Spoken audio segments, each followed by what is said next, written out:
This is Hear Me Out. I'm Celeste Headley. Marriage equality is an ongoing project for the LGBTQ+ community, yes, but also for interracial couples.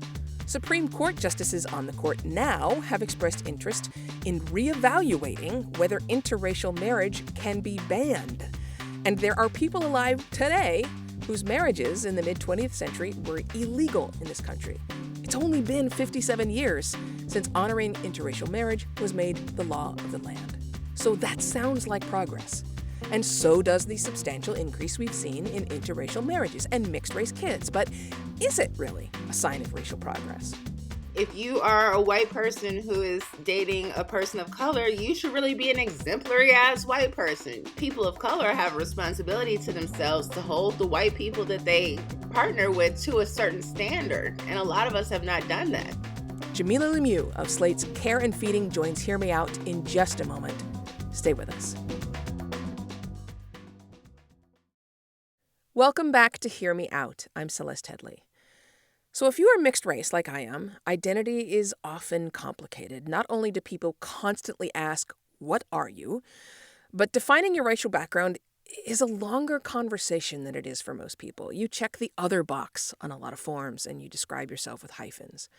Public opinion on interracial relationships has never been more positive. 94% of Americans support interracial marriage. 20% of Americans are in an interracial marriage. That is a massive increase from where we were in the mid-20th century. But is it a sign of racial progress to have more mixed-race couples and more mixed-race kids? Our guest today says no. Jamilah Lemieux is a writer and the co-host of Slate's Care and Feeding Parenting podcast. Hi, Jamilah. Hi. So, for those who don't know you, tell us what you do. I'm a writer. I'm a cultural critic. I contribute to Slate's Care and Feeding Parenting column. I am a mom.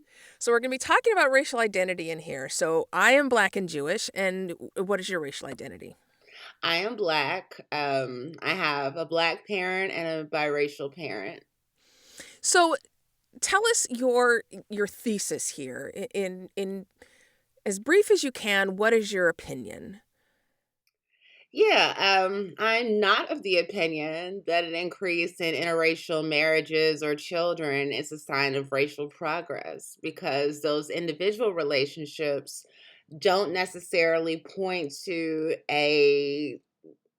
progress in race relations, that white supremacy is being defeated, that people are unpacking their anti-Blackness. It just shows that individual couples have chosen to be together and to procreate. So, I gotta say that to me, there's a difference between measuring progress systemically and measuring progress in individuals. When my mother, who's obviously Black, married a white dude, she was marrying into a racist Texas family. And, they changed. My grandparents changed over time. Not only did the presence of these adorable little chubby babies very much make them love mixed-race kids, but they became really proud of my grandparents on my mother's side. Like, individually, there was real change there. Although, I guess I would agree with you that that doesn't necessarily lead to systemic change. Do you make that distinction? I do, and I think it's also worth noting that a lot of families don't change. There are people that go through entire relationships, years-long marriages, and their in-laws are just as racist as the day that they met them. The presence of children doesn't soften them. And in fact, some of the people who participate in interracial marriages themselves are racist. I've just heard so many horror stories over the years, particularly from the children of white moms and Black dads. About their mother, once their parents have broken up, their mother started calling them the N-word, or otherwise mistreating them on the basis of their race. I definitely didn't have that experience, but I do know that my white grandmother, who married a Black man, then believed that she understood racism in a way that she clearly didn't. Mhm. I know that, we kind of called it white lady syndrome, where she was extremely open minded and very liberal and extremely empathetic. She herself was Jewish. She felt she could understand discrimination. But you're right that you can be both, have a lot of unconscious bias and a lot of blind spots while married to someone of a different race. On the other hand, I would imagine that if we had a society in which people very much disapproved of interracial marriage, in which people were not intermarrying, we would probably call that a sign of explicit discrimination, wouldn't we? Yes, but I think it's interesting that people are okay with that, but they still haven't done the work of becoming anti-racist. You know what I mean? Like that you can still harbor the same feelings and, issues with people of color that generations past had, but you're okay with the idea of people being intermarried. But I mean, was marriage ever going to solve that? I mean, getting people to not be racist when that's what the Western world, at least, if not others, have invested in economically, socially, for literally centuries. I mean, isn't it possible that all of these interracial marriages are at least moving the dial forward, even if it's not getting us all the way there? I don't think so. I've just come across too many people that have participated in these marriages that had biased feelings toward the group of people that they, have chosen to partner with. And I've known too many biracial Black children who've suffered as a result. So, one of your parents is biracial, correct? Yes. I assume Black and some other race. Black and white. Yes. Okay, and does some of these views come from struggles that parent had? Yes. Like my father was raised only by a white mother. She was not, and my dad was born in 1953. So, like, he lived through obviously a very difficult period of time in American life. And I think his mother did the best she could, but she wasn't necessarily a race woman, or an activist of any sort. So, there was just so much that he didn't know and so much work he had to do to connect with his Black side. You know what I mean? I don't think she was a terrible parent of a mixed race child. I think she did a good job of, like, helping him understand his identity. And even though my father is as light as you, he's always identified as Black. I've heard him use the word mixed once. Oh, yeah. I mean, your racial identity is yours. I Yeah. firmly believe, and everyone needs to stay the frick out of it. Um, on the other hand, I mean, I have to go back to this idea that a lack of interracial marriages would, to most people, indicate really kind of extreme racism. Maybe on the part of white people, but for on the part of people of color, that doesn't indicate racism. I refuse to date interracially, and it's not because I'm prejudiced against people of other races. It's because I value and treasure having relationships with Black men. You know, this brings us back to this whole sort of the difference between individual bias and systemic racism, right? Like, it's not a sign of racism if Black people don't intermarry because Black people can't systemically discriminate. Right. Black people can individually discriminate, and it's possible that some Black people choose not to date white people because they have bias against Caucasians, right? That's possible Well, I think that bias individually. comes, yes, but when we talk about where that bias comes from, it's not the same as anti Black bias, right? It's a bias that's based on centuries of oppression. Either way, there's still, when you make assumptions about another person based on their race, it's bias, right? You can make assumptions about somebody based on their weight, based on what clothes they're wearing, based on where they went to school. That's all bias. So I'm But I just don't think saying, you don't have to assume anything about white people. I don't think about white people when it comes to dating. Like I love Black men. I'm attracted to Black men. I love myself. I'm attracted to things that remind me of myself. yeah, I mean, again, because somebody doesn't choose to date outside their race, I don't think that's automatically an indicator of bias. Do you think that if a white person will not date a Black person, that automatically means they're biased? I don't necessarily think so. Most people across the world date within their own, groups. I mean, I don't think that's such a horrible thing. I understand how the idea of a white person not being interested in dating a black person could signal bias. But I mean, there's something to be said for somebody who comes from what you've come from, who's experienced things that you've experienced. Yeah. I mean, I get all of that. I just feel like, if somebody chooses not to date outside their race, that's one thing. If a society chooses, in broad strokes, is not dating outside their race, that to me is a sign of real racism. And you're right, it's completely different within the black community than it is with the white. And we'll go into that more because I know that we have non-black listeners who are saying, wait, why? And we're happy to explain that. We'll take a break first, but this is a difficult sort of line that we're trying to establish here, and I want to make sure we're as clear as possible. I'm Celeste Headley. This is Hear Me Out. We're talking about whether or not interracial relationships and mixed-race kids are a sign of racial progress within American society, and my guest, Jamilah Lemieux, says no. We'll talk more after a break.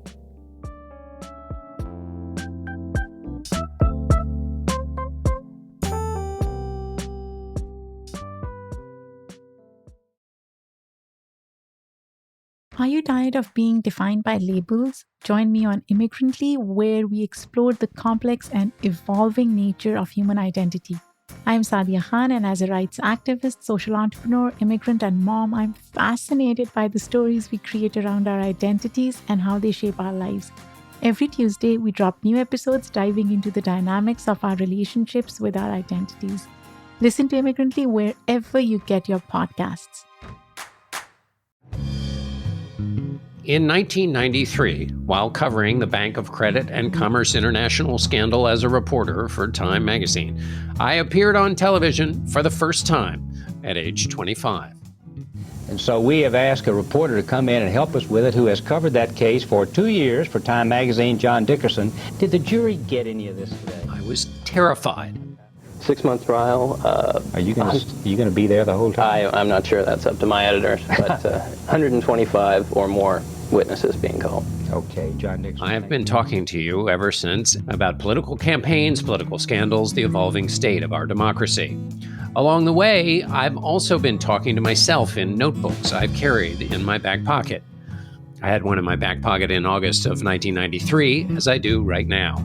They've captured thoughts about life, parenthood, death, friendship, writing, God, to-do lists, and more. I'm John Dickerson, and I'd like you to join me in figuring out what these 30 years of notebooks mean in my new podcast, Navel Gazing. Every week, we're going to dig through the piles of notebooks that I've been collecting, and from their entries, sometimes just a single entry, we'll try to sort out what makes a life, or a day in a life, or just a moment in the shadow of the day. We'll talk about things like when dogs walk their owners, why you shouldn't read a will on a Sunday, what that man smoothing his hair is up to in the middle of Columbus Avenue, and what you notice at the counter at Murray's while they're cutting your fish, and so much more. I hope you'll join me for this collection of audio essays every Saturday, wherever you get your podcasts. And we're back. This is Hear Me Out. I'm Celeste Headley, and today we have Jamilah Lemieux on, who says that although Americans are much more likely to approve of interracial marriages now than they were in, say, the 1950s, 60s, even 70s, even though more people by far are married to someone outside their race now than they were in 1967, just 3% of married couples were interracial. Now it's 20%. That doesn't mean that America is less racist than it was in 1967. Do I have that right? Yes. Okay. So before we took a break, we were talking about why it's different for a black person not to choose to date outside their race as opposed to a white person. I don't think individually it's necessarily different, except that black people in the United States have been harmed in every possible way by white communities. And so in ways that the vast majority of white people have not been harmed by someone from another race. And so there's a certain amount of mistrust that I think is justified. It doesn't mean I'm approving of discrimination. I'm just saying there's a difference. But the biggest difference is that only the white community can benefit from systemic racism. That's it. Only the white community in the United States has the dominance and power to be able to benefit from systemic racism. So, going back to what you were saying before about why you choose not to date outside your own race, like I don't see that as a problem. However, there is a difference now between you being allowed to make that choice, right? Mm-hmm. As opposed to not that long ago when it was illegal. You know, my grandparents got married in Tijuana. It was illegal for them to be married. Isn't that a sign of racial progress? Yes, I mean, the legality of interracial marriage is a sign of racial progress. I'm just saying the increase in the number of interracial marriages doesn't necessarily signal racial process, because when we go inside a lot of these relationships, one or both partners are dealing with some level of bias, perhaps against their own group. You know, the anti-Blackness of a lot of Black people that partner white is stunning. Yeah. It's difficult for me to separate those two, though, because along with it took people's change of mind in order to make interracial marriage legal. Like that required people to change their minds. To white people. Right, exactly. It required them to, at least on some level, see Black people as humans. Not equal in most cases, but at least humans. And or so, at the very least, to want to honor the wishes of a white person who wanted to be with a Black person. Fair. That's fair. On the other hand, how do you separate that change of mind from what was inevitable, that making it legal would bring all of those relationships that existed before but were illegal now into the open? How do you separate that out? Because again, I think when we go inside a lot of interracial relationships, we're dealing with things that are very much the evidence of racism. You know, either the white partner still being biased, still holding anti-Black or anti-Asian or anti-Latino views, or the partner of color having issues with their own group, you know? I mean, there's so many people that fetishize having mixed babies. You know what I mean? Oh, mixed babies are so cute, you know? And it's like, do you understand what it really means to be a mixed person and the experience that they're going to have? And are you prepared to talk to them about both parts of their culture to make sure that they're grounded in everything that they come from? A lot of people are not up for that task. But I mean, I can't imagine it's better in all white marriages. I mean, if we were going to focus on just the Caucasian part of this equation, it may not be perfect in an interracial marriage. I mean, every single person has unconscious bias of some kind, and Caucasians have absorbed. Look, every American has absorbed a lot of negative messages about Black people. Mm-hmm. Black people have too. And so I think you're going to find that in interracial marriages, but is it actually going to be better in an all-white marriage? Well, I mean, I honestly focus more on the Black half because that's where my concern lies, to be fair. Would that be better in an all-white marriage? No, but you wouldn't have a person of color potentially being mistreated by somebody who's racist. You know what I mean? Out of all the combinations of interracial couplings, Black men and white women have the highest rate of divorce. And so often the dispatch from those relationships is somebody's anti-Blackness was a factor, whether it was the white partner who couldn't hide her distaste for Black people, or perhaps had a distaste for Black women while enjoying the company of Black men, because that's a thing. That's Yeah. very much a thing, and then they end up raising Black daughters who have to deal with their mother's own discomfort with Black women. Or the anti-Blackness of the Black male partner, who wanted those light-skinned babies, who wanted children who didn't look like his own mother, who wanted to escape from something that he doesn't like about himself in the arms of someone white. Yeah, all of this makes perfect sense. And it's not that so much that I disagree with you as I think it's not, I don't think you're 100% right. Like, I do think that there is an extent to which the rise in interracial couples does signify some progress. I just think that racism is so indelibly imprinted on American society and American culture that no one lever is going to, loosen that window. Like, I think it's asking too much of interracial marriages to think that they can solve. That's just because somebody falls in love with someone of a different race, that suddenly all that unconscious bias that literally they're unconscious of, they're not aware they have, will go away.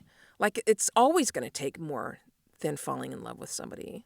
Yeah, I agree. Like, I just think that the idea that mixed race marriages or an increase in the number of mixed race children is a sign of progress is just a flawed premise for that reason,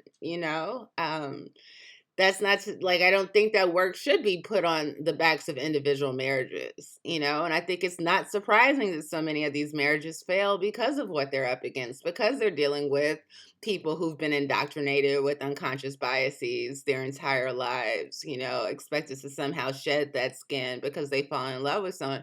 But for me, I also think that if you are a white person who is dating a person of color, you should really be an exemplary ass white person. You can't just date any old white guy or white girl. It needs to be somebody who's done some level of work to work past their own anti-Blackness, anti-Asianness, whatever it is. Like, I think that people of color have a responsibility to themselves to hold the white people that they partner with to a certain standard. And a lot of us have not done that.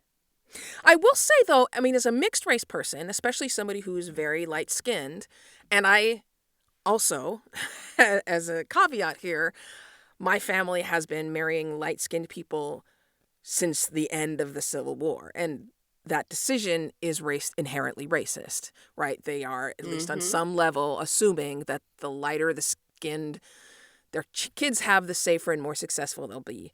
And the shitty part of that is that they're right. It's racist, but they're also right.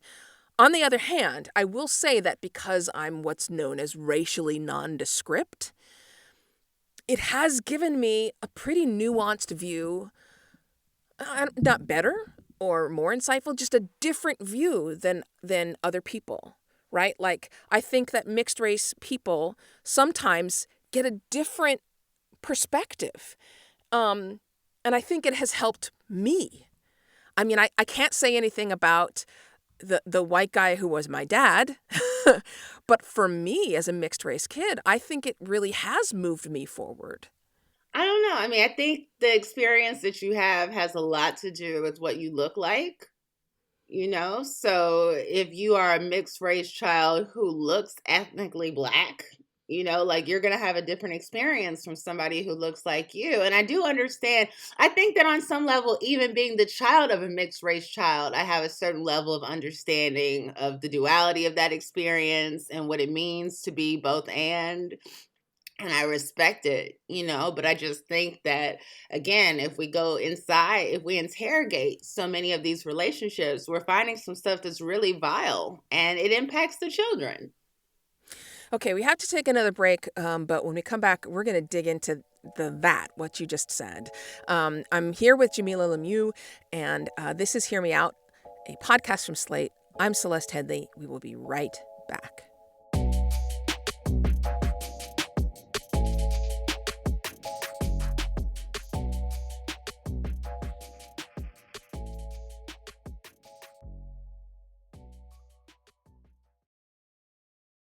We're back with a really, I think, important discussion. Jamilah Lemieux believes that the rise in interracial couples is not a sign of overall racial progress in the United States.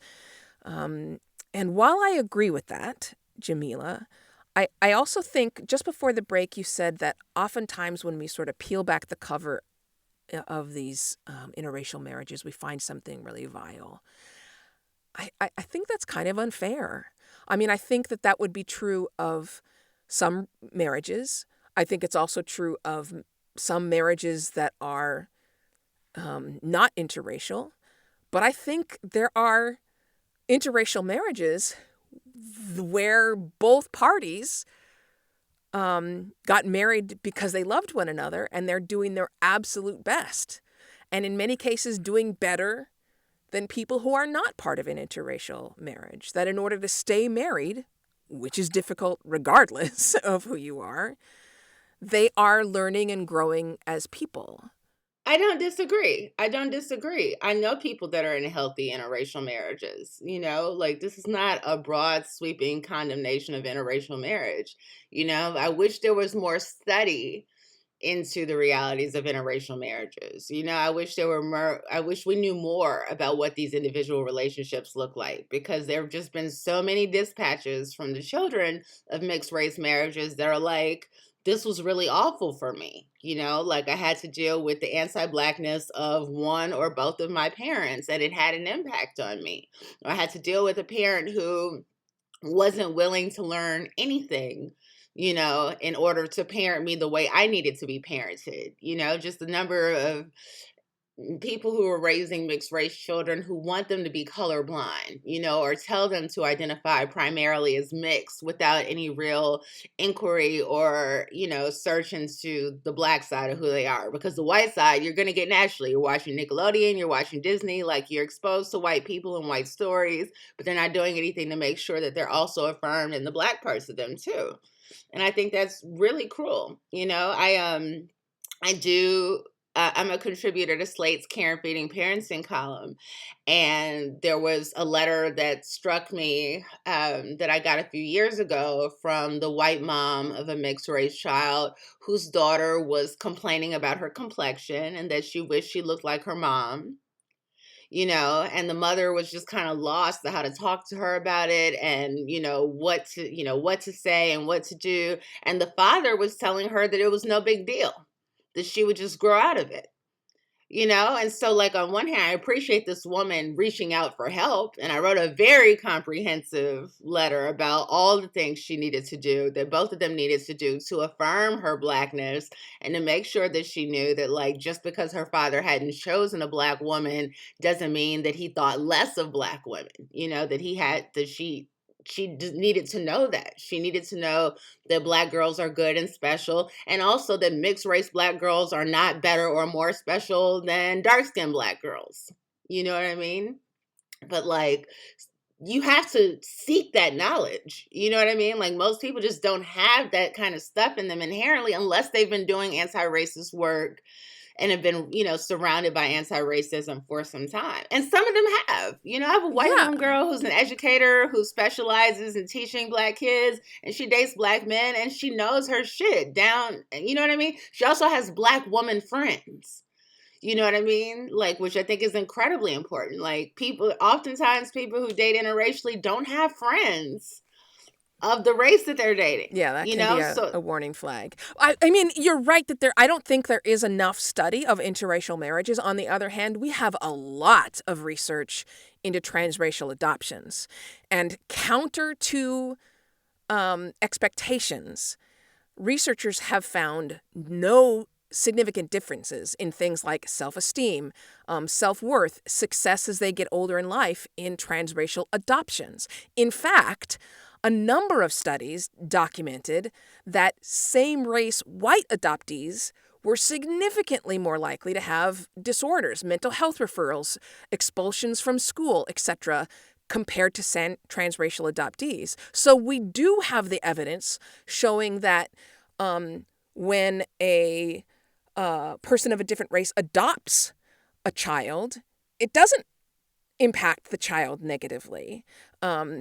Certainly, again, and we're talking in broad strokes, we're not talking individually, but there's no evidence for that. I think that the people who go out of their way to adopt a child outside of their race may have taken steps to understand what they were getting into in ways that people who are guided there by love, who find their way, or lust.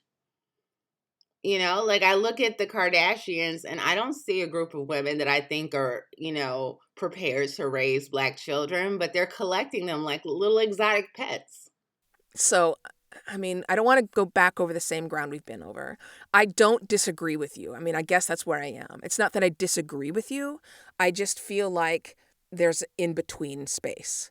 I don't believe that a rise in interracial marriages automatically results in less systemic racism in America. I do believe that interracial marriages absolutely can change people's minds and hearts, and I've seen it happen. And I don't think regular marriages have less likelihood of being toxic, not even just between the two people, but even for the kids. I mean, there are kids who are children of not interracial marriages that have been scarred for life by what goes on. I mean, I'm not sure that is related to whether it's interracial or not. It depends on who the people in the relationship are, but a lot of kids are carrying scars that are on the basis of having mixed race parents, of having parents that were not prepared to raise a child of color, having parents that have not dealt with their own internalized anti-Blackness, again, including the Black parent. I have a lot of smoke. This is not necessarily a broad sweeping condemnation of white people in interracial marriages. My deep concern is with Black people that are participating with them. And there are a lot of them, there are a lot of Black men who talk very openly about their distaste for Black women. And that they don't like us. They don't, they think we're loud and mouthy, and they go and they have Black daughters with white women. Like somebody who has those sort of attitudes can't be expected not to pass that poison on to their children in some way. I mean, that hasn't changed. We have all these letters and documents dating back nearly 200 years with Black women saying that Black men don't respect them and don't support them. Like that, I totally understand. On the other hand, it sounds like the evidence that you're giving is entirely anecdotal. It is. This is a hot take. I'm not a scholar. The producer asked me if I had a hot take. And this is definitely a hot take. I will be really interested to hear what kind of letters that we get, because I feel like we're probably going to hear from a lot of mixed race people and people who are in interracial marriages. And I'm willing to bet that they will be split between those who have had the kind of experience you're talking about and those who have had a great experience, which I guess is kind of the point. Is there anything else that you wanted to say before we turn it over to the audience to decide? I just want to say I find it very disturbing that Kris Jenner has more Black grandchildren than Diana Ross. Yeah. Like something happens, like people talked about, there was a time where people would say mixed babies are a sign of progress, but like we don't talk about what happens when those mixed babies partner with white people, and then they partner with white people. And all of a sudden, you've got somebody who's got to pull out a picture of their grandfather to explain why they can use the N-word. I think if you have to pull out the photo of your grandfather, you shouldn't be using the N-word. But that is my hot take.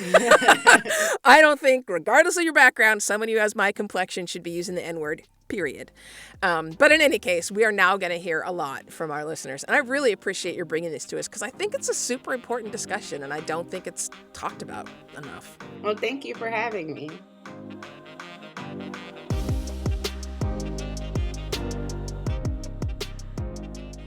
Every week I say that I know you're going to have opinions about the conversation, and I mean it every week. But this week, I know you have thoughts. I can almost feel your thoughts hitting me in the forehead, and I want to know what they are.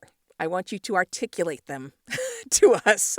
Email us what you're thinking about this whole subject, especially if you have been part of an interracial marriage, if you're a mixed person, or even if you're not. It's Hear Me Out at slate.com. Whether you agree with your guest, whether you don't, we just want to hear what you think. So last week, we had writer and real estate developer John McMillan on, talking about capitalism as a solution to the housing crisis. It was a thought-provoking conversation for us, and for you too. So before we go, we want to share a letter one of you sent about that discussion. Eric wrote this. Interesting discussion about affordable housing. I'm a planner with almost 40 years of experience working as a planner, mostly in the public sector, where I regularly work with residential developers on a wide variety of housing types. 1. An early and important lesson I learned is that nobody, in the private sector anyway, will build something if they can't make money doing so. 2. California is an excellent example of the failure of legislation to solve housing problems. For more than 40 years, every city in California has been required to include in their general plan a detailed chapter demonstrating how the local agency will help provide affordable housing at levels mandated by the state of California. It hasn't worked. There is no simple solution, as your guest points out. There are many approaches, but no silver bullet. Thanks, Eric. You know, that is the type of really thoughtful and reasoned response that is relatively unique to the show, and I'm grateful for it. Thank you very much for sending in your thoughts, and we want to hear from all of you. Our email address is hearmeout@slate.com. We know you have opinions, so keep them coming. Hear Me Out is a podcast from the Slate. The show is produced by Maura Currie. Ben Richmond is the Senior Director of Podcast Operations. Alicia Montgomery is the VP of Slate Audio.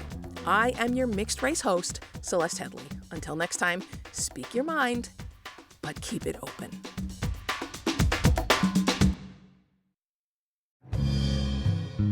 In 1993, while covering the Bank of Credit and Commerce International scandal as a reporter for Time magazine, I appeared on television for the first time at age 25. And so we have asked a reporter to come in and help us with it who has covered that case for 2 years for Time magazine, John Dickerson. Did the jury get any of this today? I was terrified. 6-month trial. Are you going to be there the whole time? I'm not sure. That's up to my editors, but 125 or more witnesses being called. Okay, John Dickerson. I have been talking to you ever since about political campaigns, political scandals, the evolving state of our democracy. Along the way, I've also been talking to myself in notebooks I've carried in my back pocket. I had one in my back pocket in August of 1993, as I do right now. They have captured thoughts about life, parenthood, death, friendship, writing, God, to-do lists, and more. I'm John Dickerson, and I'd like you to join me in figuring out what these 30 years of notebooks mean in my new podcast, Navel Gazing. Every week, we're going to dig through the piles of notebooks that I've been collecting, and from their entries, sometimes just a single entry, we'll try to sort out what makes a life, or a day in a life, or just a moment in the shadow of the day. We'll talk about things like when dogs walk their owners, why you shouldn't read a will on a Sunday, what that man smoothing his hair is up to in the middle of Columbus Avenue, and what you notice at the counter at Murray's while they're cutting your fish, and so much more. I hope you'll join me for this collection of audio essays every Saturday, wherever you get your podcasts.